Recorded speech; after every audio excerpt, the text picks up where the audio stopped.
bố hè mà giờ yu ya sa thô phê lơ thì na tại kê lơ he thế na ta kê lơ ni mà mu về ta lơ trơ cho sắc quy ta ba ni cầm quy cứ thơ khứ đo ya ta cứ thô mơ bona si ne da ya khi làm mà mơ yo sa do ama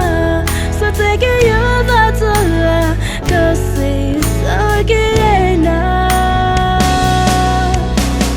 về thế na chừng gai ta mu la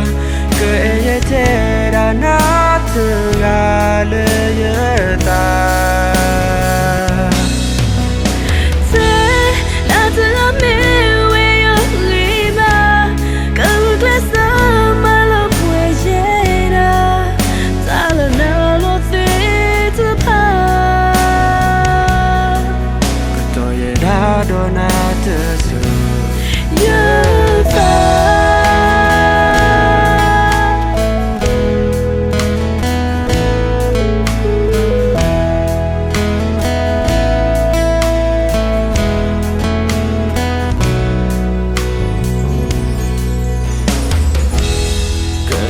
bố hè mà giờ yu ya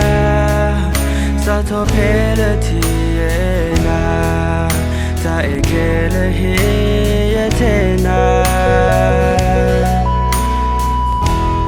ta kê lơ ni mà mu về ta lơ trơ cho sắc quy ta ba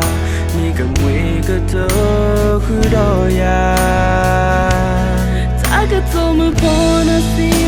ne da ya khi làm mà mơ yo sa do ama sa te ke yo da ta cơ si sa ke na về thế na chừng gai ta mu la cơ ye thế ra na